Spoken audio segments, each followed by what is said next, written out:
প্রথমত হচ্ছে যে অস্ট্রেলিয়ার সাথে বাংলাদেশ কিন্তু ওয়ানডে সিরিজ 15 বছর পর খেলবে, মানে ক্যাপ্টেন আপনি কতটা এক্সাইটেড বা কতটা চ্যালেঞ্জিং হলো আপনার? দ্বিতীয়ত হচ্ছে মুসাদ্দেক হোসেন দলে ঢুকেছে, তো মিডল অর্ডারে তো একটা বিশেষ করে মিডল অর্ডারটা করতে করা জরুরি ছিল, তো তার এডিশনটা হ্যাঁ, অবশ্যই আমরা সবাই অনেক এক্সাইটেড যে আফটার লং টাইম আমরা অস্ট্রেলিয়ার সাথে সিরিজ খেলছি এবং অ্যাজ এ ক্যাপ্টেন হিসাবে আমিও অনেক এক্সাইটেড এবং আমার কাছে মনে হয় এটা আমাদের জন্য একটা ভালো একটা চ্যালেঞ্জ শুরু হতে যাচ্ছে এবং আমার কাছে মনে হয় আমরা যদি ভালো জায়গায় ভালো স্টার্টটা করতে পারি তাহলে আমাদের জন্য ভালো হবে, কারণ প্রত্যেকটা চ্যালেঞ্জই আমাদের জন্য অনেক ইম্পর্টেন্ট।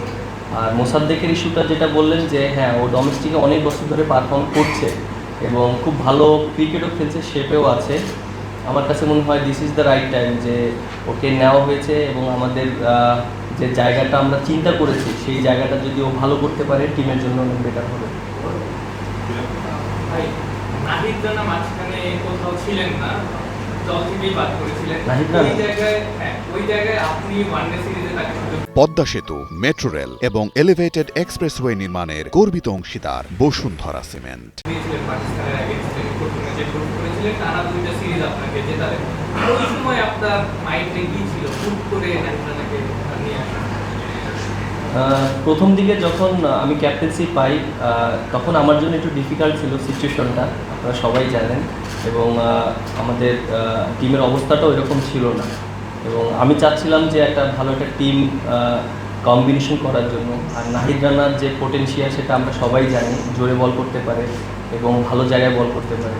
সো আমরা ওইভাবেই চিন্তা করেছি যেহেতু সামনে ওয়ার্ল্ড কাপ সাউথ আফ্রিকাতে, সো জোরে বলারদের আমাদের টিমে থাকাটা খুবই ইম্পর্টেন্ট এবং আমরা ওইভাবেই ওকে চিন্তা করেছি এবং ওইভাবে ওকে সাহস দিয়ে ব্যাক করেছি।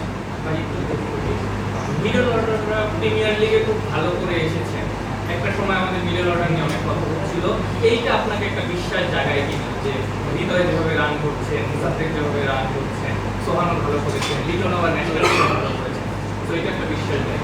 না, অবশ্যই আমি অনেক কনফিডেন্ট এবং হ্যাঁ, মিডল অর্ডারে যেটা আপনি বলেছেন বিগত দিনে মিডল অর্ডারে কারা খেলেছে এবং অনেক এক্সপিরিয়েন্স প্লেয়াররা খেলেছে, ওই জায়গাটা নিতে তো অবশ্যই একটু সময় লাগবে। আর আমার কাছে মনে হয় যে সেই সময়টা আমরা পেয়েছি এবং নিজেদেরকে গুছিয়ে নিয়েছি এবং যারা খেলছে তারা ডোমেস্টিকে অনেক ভালো খেলছে এবং টপ পারফর্ম করছে।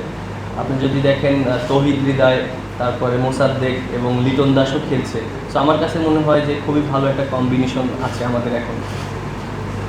ক্যাপ্টেন, আমাদের আসলে বলছিল যে ইসলাম ভাই শুরুতে যে 15 বছর পর অস্ট্রেলিয়ার বিপক্ষে ওয়ানডে সিরিজ, এই দলটা আসলে খুব একটা অস্ট্রেলিয়ার সঙ্গে খেলার অভিজ্ঞতা নেই, তবে ব্যতিক্রম বোধহয় রিশাদ, সে দিগ্গজ খেলে এসেছে, সেই এক্সপিরিয়েন্সটা সে আপনাদের সঙ্গে শেয়ার করেছে কিনা এবং সেটা আসলে কতখানি ফিল করে বুঝতে পারবেন? না, অবশ্যই দেখেন যে সবাই অনেক এক্সাইটেড এবং আমরা সবাই চেষ্টা করব আমাদের সর্বোচ্চটা ভালো করার জন্য। আর হ্যাঁ, রিশাদ এটা তো অবশ্যই যে ও ডোমেস্টিক খেলছে, আপনি দেখেন বিভিন্ন ফ্র্যাঞ্চাইজি ক্রিকেট খেলছে, ও আরও বেশি কনফিডেন্ট হচ্ছে, আরও নিজেকে গুছিয়ে নিচ্ছে। আমার কাছে মনে হয় যে ও যদি আরও বেশি নিজেকে আরও এস্টাবলিশ করতে চায় তাহলে আরও ভালো পারফর্ম করতে হবে এবং আপনি একটা জিনিস খেয়াল রাখতে হবে যে হ্যাঁ, ফ্র্যাঞ্চাইজি T20 খেলা সো আর ওডিআই খেলা দুইটাই ডিফারেন্ট খেলা, বাট ওকে আরও প্রোডাক্টিভ হতে হবে যেহেতু ওডিআই ফরম্যাটে ও বেশি ম্যাচ খেলেনি। আমার কাছে মনে হয় যে অপরচুনিটি যখন আসবে তখন ও নিজে বুঝতে পারবে।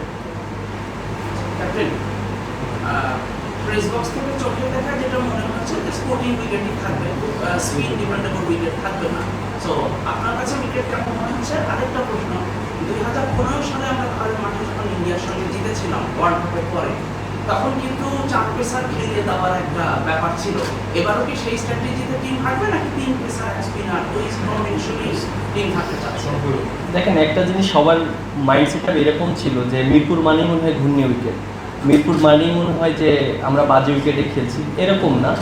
আর আমার কাছে মনে হয় যে মিরপুরেও আমরা ভালো উইকেট করতে পারি, আমরা লাস্ট 2-3টা সিরিজ আমরা দেখেছি এবং আমার কাছে মনে হয় উইকেটটা অনেক ভালো আছে। আমরা চেষ্টা করব ভালো উইকেটে খেলার জন্য, কারণ ভালো উইকেটে যদি আমরা ম্যাচ জিততে পারি, বোলাররা ভালো বোলিং করে, ব্যাটসম্যানরা রান করতে পারে, দিন শেষে আমাদের কনফিডেন্টটা খুব ইম্পর্টেন্ট এবং যেহেতু আমাদের সামনে টুর্নামেন্ট আছে, সেই টুর্নামেন্টের আগে যদি আমরা ভালো উইকেটে খেলে কনফিডেন্ট গেইন করতে পারি, এটা আমাদের টিমের জন্য অনেক হেল্প হবে।